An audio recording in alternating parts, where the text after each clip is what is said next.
10. август 2001. Тешко, жешко, крваво, пеколно пладне. Црн петок. Преполни неми улици, а препразни и од тага скаменети срца. Во грч изобличени лица. Скали од солзи, реквиеми и оди на гордоста и честа од болката што рида до небеси. Над Прилеп се надвиснала смртта. Збрцана кама во мајчино срце. Неверување, кошмарен сон или сурова реалност. Ечи глувотијата во Прилеп. Градот на простумот и непокорот, градот херој, фрлен на колена.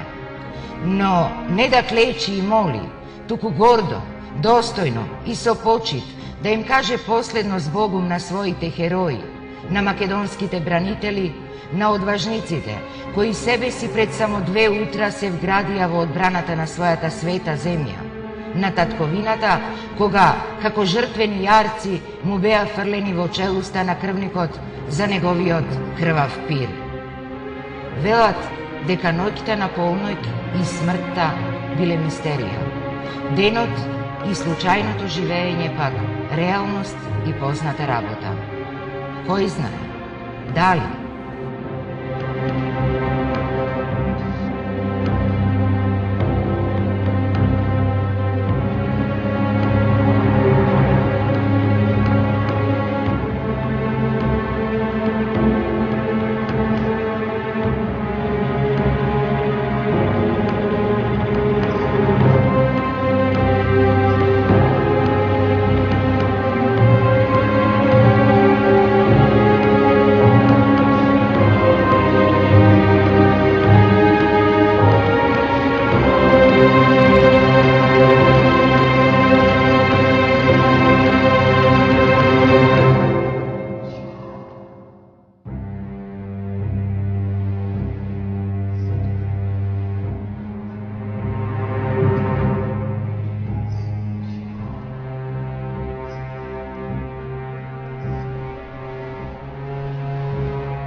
Осми август 2001.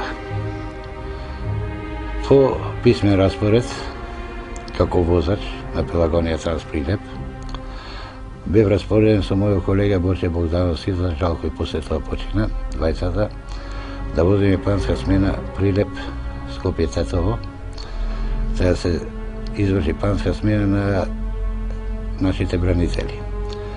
Конвојот со Балјето тргна во 6:15 часот од касарната Мирча Ацев преку превој Претвар, Скопје, Тетова. По патот имавме 2 до 3 застои. Расположението, да го спомнам унапред, луѓето беа сосема нормално расположени, бидејќи знаат дека да обрана интегритетот на нашата земја. Се сеќавам многу добро до секој делче. Тргнам со вајлето 6 и нешто, 6,5, не е битно. Застанувавме по пат 2-3 пати. Поголемото застанување беше пред Скопје, по местноста Кула. И затоа сакам да напоменам дека во контекст на тоа дека немаше никаква организација. Ако некој знаеше колку сме неорганизирани од страна на терористи, тоа како што си е широк простор, како паркинг, да го речем, можеше тука слободно со еден митралес или 2 сите да не покоси. Ќе ви кажам зошто. Од 118 луѓе што бевме, па не знам дали 5 или 6 го носија своето оружје со себе надвор изгледал. Тоа не е наша кривица, тоа е кривица на командниот кадар. Го викнаме старешината на Хермелино да му кажеме дека претходниот ден колегата негов кој не возеше многу споро, критичното место Карпалак да го поминеме максимално што е можно побрзо, каде што и сведоштвото негово беше многу јако во судскиот процес. Претходниот ден, на 7 август, исто со мојот покојни колега, возене панска смена, Брганица. Тоа бевне 4 автобуси. 2 автобуси беа во Расадник, 2 автобуси ние со него бевне во Брганица. На враќање, не дека после 16 часов беше некаде, кога пред да поминеме клисурата Карпалак пред Илупчин, имаше големо раздвижување на црни униформи. Иако, кога се стигна тука беа информирани надлежните, по распоред ние бевме поново распределени на 8 да возиме до Тетова. Од нашите сознанија со вајлето, при укажувањето, кажа дека патот е безбеден. Меѓутоа, крајноста се виде колку е безбеден патот. Со нашето укажување че се навратам на Кула, местото викано, кај што беше поголемиот застој, каде што бранителите поручуваја. Ние му укажувавме и го молевме старешината на Хермелино, на војната полиција, и благодарни сме му на тоа дете. Се сеќавам дека се вика Тони презимето, не можам да се сетам. Испана достојно на она што ни го вети. На местото воземе максимум со стотка. Лично јас имав некое предчувство што и ден денеска не можам да го објаснам со зборови. Вечерта кога заминував, кога се поздравував дома, на некој начин како со кавга заминав. Не знам, нешто однатре, некој внатрешен немир, нешто необјаснено. Заминав, требаше утрото да тргнуваме. Мислам дека будењето беше во 4, така ако не се лажам, помина време. Важно рано, околу 6 требаше да тргнеме. Имав некое предчувство.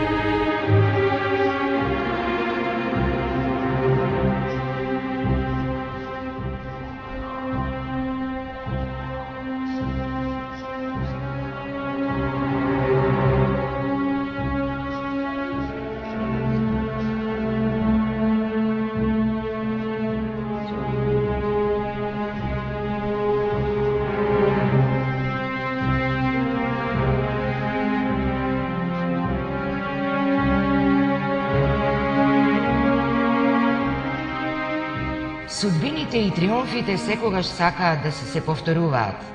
Само обдарените си ги менуваат своите места во историјата, оставаат трага, се впишуваат себе си во небесниот иконостас на бесмртните и заминуваат. 118 маченици на 8 август, на празникот Света Петка, додека утрото го миеше своето лице со првите сончеви зраци, не насетувајќи никакво зло, не препознавајќи ја болната фантазија на монструмот, тргнаа на пат кон тунелот од Божилак, на пат кон црното небо од Виножито. Десетмина од нив своето патување го завршија на Карпалак. Останатите продолжија да го живеат кошмарот од тоа кобно утро, кога дојде времето на траурните солзи, кога наместо топли прегратки и искрени бакнежи започнаа да се редат спомени и навраќања. Далеку било и не се повторило. Со самото навлегување во Карпалак, бидејќи јас бев прв со автобусот, а првиот удар беше на мене. За среќа не ме погодија. Во автобусот имаше ранети, беше ранет Любинчо Петерски, кој за жал е починат. Стана голема паника. Во автобусот бевне 54 души со мене, придејќи Дарко Велјановски, детето од Ропотово, кој загина на Карпалак, се возеше во автобусот. На големата пауза на Кула, ради неговите 20 другари, Марко Деспотовски од Новоселани и Петре Секуловски од Белополе, физички се преместува, меѓутоа опремата на оружјањето го остави во автобус. За жал детето загина. Придејќи автобусот беше 55 седица, минус Дарко Велјановски, во тој момент во автобусот бевне 54 души. Позади мене возеше мојот покојник колега Борче Богдановски. Ние продолживме да возиме. Како трето возило беше камионот, каде што загина сите 10. И последно, во конвојот беше комбето со Мајо Рашич, кој успеа да се заврти и да се врати према Скопје. А ние моравме да помине целата седа со возење. Од местото кај што сме пукани до местото каде што изгоре автобусот, измина се размак од 8 км и 600 метра. Иако автобусот начисто уништен, успеавме да се извлечеме на таа разделе кај што најдовме безбедно место, кај што нашите бранители се растоварија од автобусите и зазедаа позиција. Тие се многу тешки моменти. Тогаш во дел од секундата цел живот ти се враќа. Па што можеш да помислиш на децата, на жената? Тешко. Па така. Јас по природа сум вечен оптимиста и имав сепак некоја надеж, ама реално гледано беше многу густо. Не може на она решетење автобусо, та од Реган, та нашио беше назад, си ја сол направен. Јас кај што седев. Да не погоди. Не знам. Не можам да обяснам. Лично јас не можам да обяснам. Нечија грешка и неодговорност, или таен и срамен пеколен договор, предавство ли? И по 8 години од масакрот, виновници нема, судски процеси и пресуди, без завршници, реконструкции, истраги, сведовштва. Синдромот Карпалак продолжува да убива. За само неколку години Карпалак зеде уште 5 жртви. Депресија, изливи, мозочни удари, инфаркти, бракови што висат на конец.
Укупно бевне 118 души.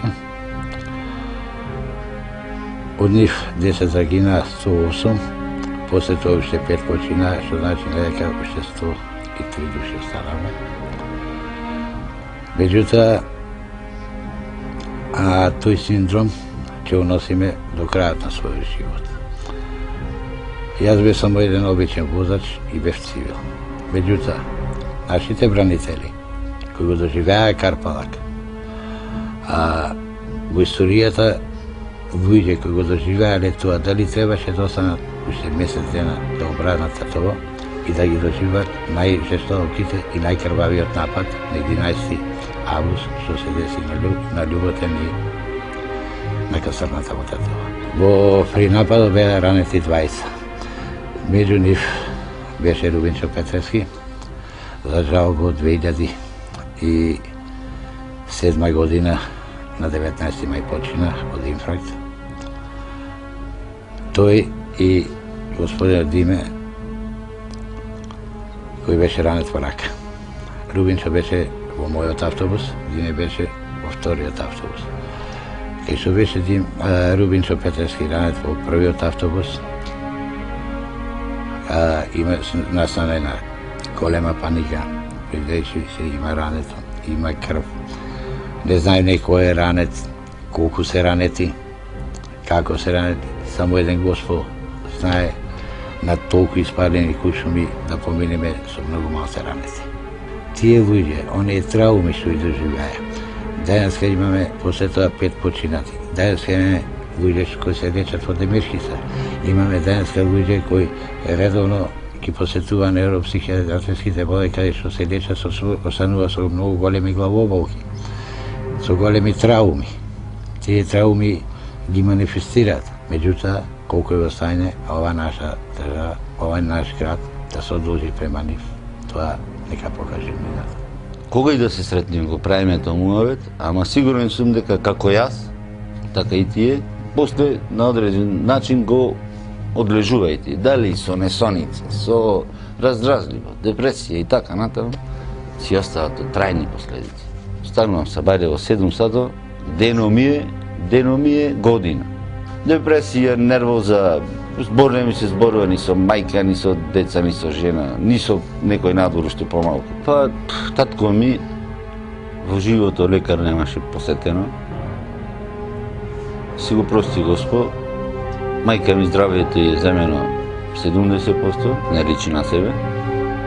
А една случка ќе ви кажам за поголемиот син. 16 години има поголемиот, во 17-та, помалото 12. Значи тогаш имаше 10 години. Ко разбрал тој, 9 години поточно имаше, ко разбрал, кога слушна името мое, реакцијата била следна. Истрчал надвор и ја запрел првата кола и му рекол: Чичко, вози ме Тетово да идам тука.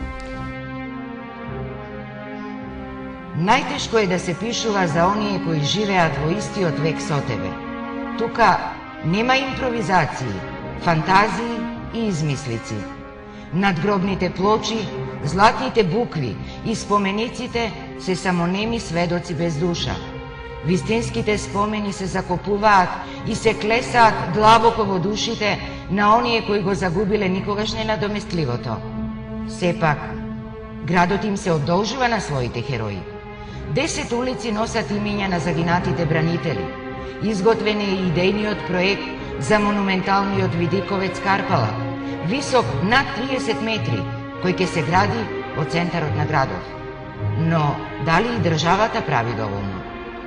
За сето она што поминавме, судскиот процес може да беше една сатисфакција, меѓутоа, таа сатисфакција беше многу мала. Бранителите во тој судски процес добија по 210.000 денари, и тоа 150.000 денари за претрпен страф, а 60.000 денари за душевна бол и намалена животна активност. Што значи 210.000 денари. Мислам дека тие беа символични пари, да кажа дека државата ете на еден одреден начин се должиме према тие луѓе.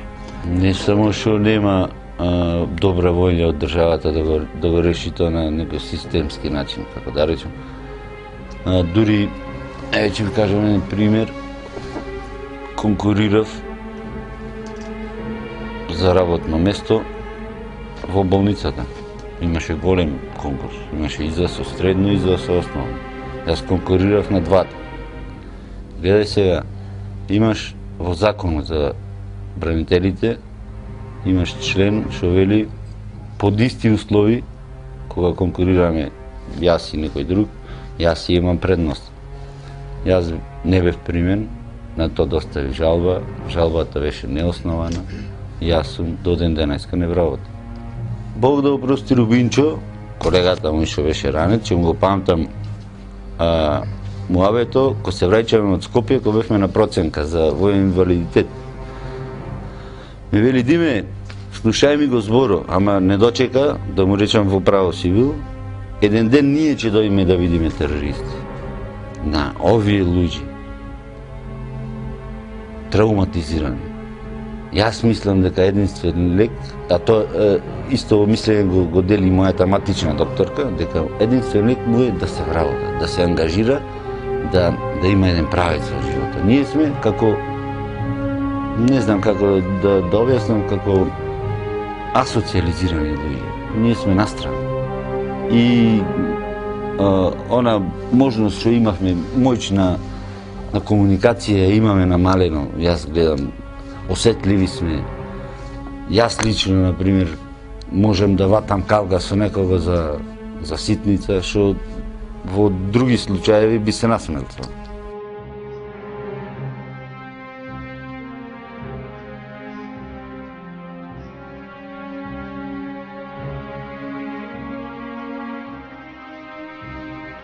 Осми август 2009.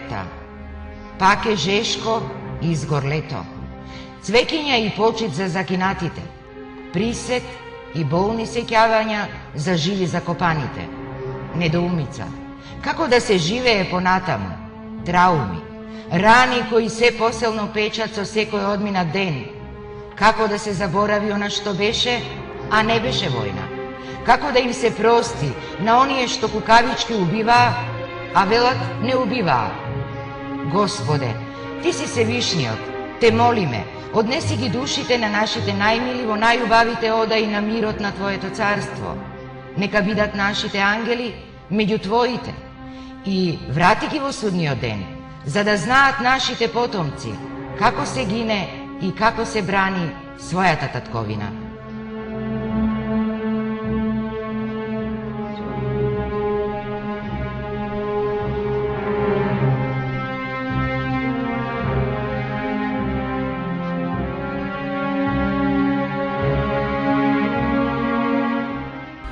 Македонија со скроз вековите проштува.